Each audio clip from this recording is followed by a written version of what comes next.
Right, welcome back, AutoTrader. You guys are probably bored of hearing about it, but stuff just gets a little bit more confusing still. Now, do we still use AutoTrader? What are our stance with AutoTrader? Do we like AutoTrader? Yes, and yes are the answers to that one. We actually had our rep in the other day, new rep. Switched on, really nice guy. Anyone we've ever had a conversation with, a relationship with AutoTrader has been brilliant in transparency.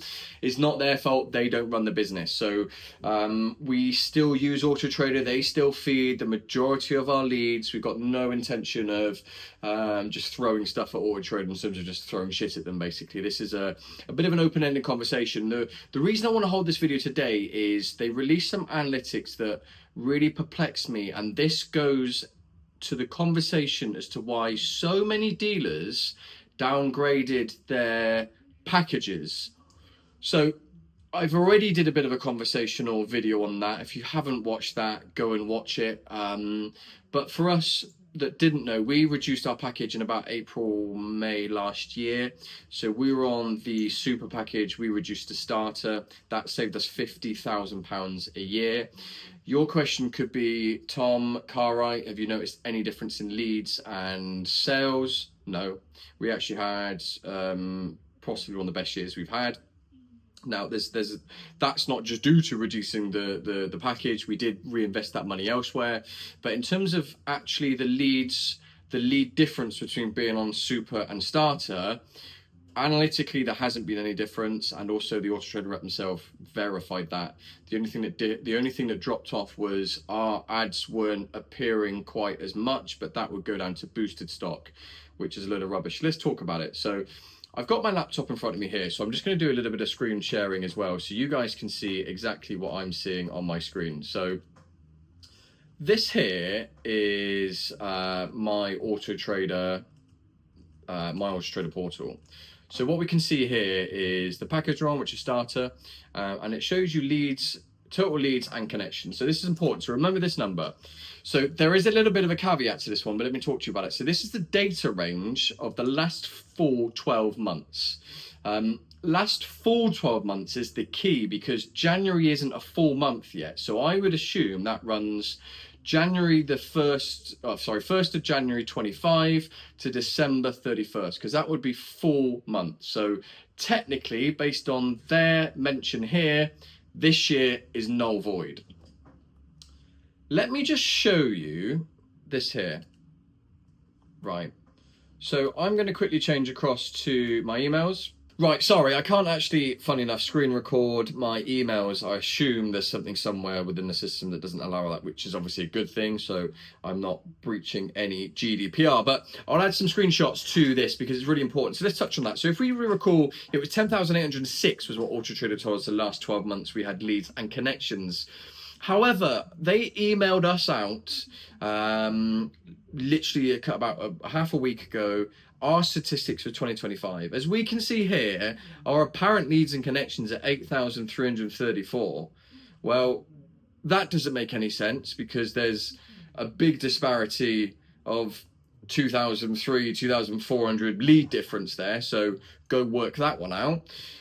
And this becomes a problem because AutoTrader, I know a lot of people have done videos on this, and like I said, we reduced our package, let's say 50 grand a year. We still spend 7.5, 70, 600 quid, I think it is, plus VAT a single month on advertising through them. So when a huge proportion of your overheads, specifically when it comes to advertising, let alone most other businesses' overheads after wages, AutoTrader is the number 2 cost to their business. You have to trust the information is correct, and you go through it with a fine-tooth comb because it takes up such a huge amount of your cash flow. It's something you monitor all of the time. And when there's that much of a disparity between what my portal's telling me which should be correct to what their analytics are telling me is correct, it makes no sense. It gets even weirder because this is what they've told us ourselves, right? So how did our adverts perform? 8.7 was excellent, 23.2 was above average. Here we get to the crux of it. 32% of our stock was below average in performance, and the most amount of our stock, being 35.9%, was low. So that works out to 67.9% of Cartwright stock, of our stock, was underperforming according to AutoTrader. Here's where it makes absolutely no sense whatsoever. What percentage of our stock sold faster than expected? 67.2, almost the same amount of stock. Make it make sense. And it's such a frustration because analytics drive so much of a conversation with us and with any business, of course, but specifically with car sales like this. So how can they tell us that 67, round it to 68% of our stock is underperforming, yet 67% of the stock we sold quicker than expected? It's a direct contradiction. Something in their algorithm doesn't marry that up. That information cannot be correct. We've already seen it doesn't align based on leads and connections.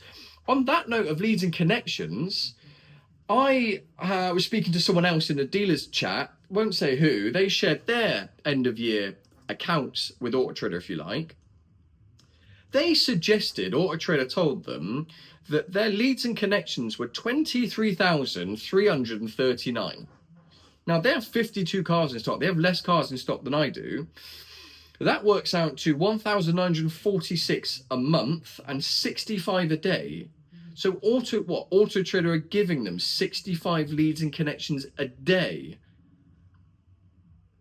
That's over over one, they've got 52 cars in stock. It's like 1.1.2 leads or connections per car they've got in stock. I don't think so. So why on top of the obvious does this become a big problem? A, because you can't manage or run a successful marketing strategy and campaign with AutoTrader because you have to rely on the information being correct. We can see the information is not correct. So that does become a problem because it's guesswork at this point. And I think this goes back to why the dealers, not all, because that's just a complete fabrication, why a lot of dealers, including myself, a lot of other people I know within trade, a lot of big players actually, reduce their package to starter.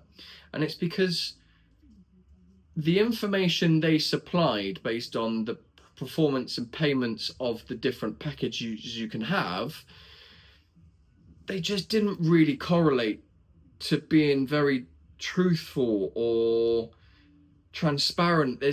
There was a real unease and conversation with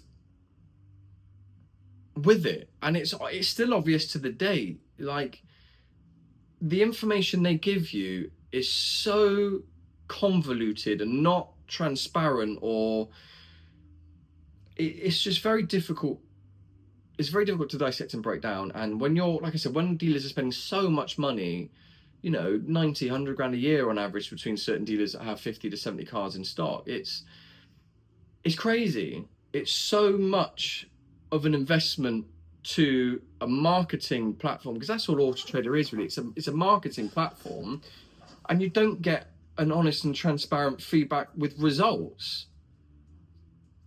It's crazy, really. And like I said, this isn't an attack of AutoTrader, but AutoTrader at the moment are incentivizing dealers to upgrade their packages. They're incentivizing a lot of stuff that if you're on standard, which is a one-up from starter, you get a lot of luxuries over the next coming year, as long as you agree to do so. I think it's by the 29th of January. I'm not going to go into that too much in detail, but there's obviously a clear reason why they want to incentivize these dealers back on. Obviously financially, potentially shareholders. I'll be speculating at that point. That's not my position to do so. All I want to do is highlight the true and honest facts and figures that I get given from AutoTrader that we can see that doesn't correlate to truthful and transparency. So there's a lot of frustration in the market with AutoTrader. The price increase is going to go up again in April, another 4.4% increase again. We all knew the deal builder didn't work both for dealers and consumers. We did a video on that as well about how that affects consumers. This is a bit more of a video about how it affects us as dealers from an analytical management point of view, because if you entrust someone in the business to manage your AutoTrader account, which obviously we do as a business, how can you hold someone to account on the success of a campaign, which AutoTrader is a campaign, obviously it's a marketing campaign, when the figures you receive back don't make any sense? And for the amount of money it costs to not get transparent and accurate information back is very concerning. It's very concerning for everyone, really, to be honest. So that's a bit of a breakdown of the concern we've got with AutoTrader at the moment, and the war on AutoTrader is still raging between dealers, and stuff like this just isn't helping at all. We need consistency, we need that communication, we need to be able to feel positive and feel that the systems are working properly for dealers, and I don't really feel like that's being a thing at the moment.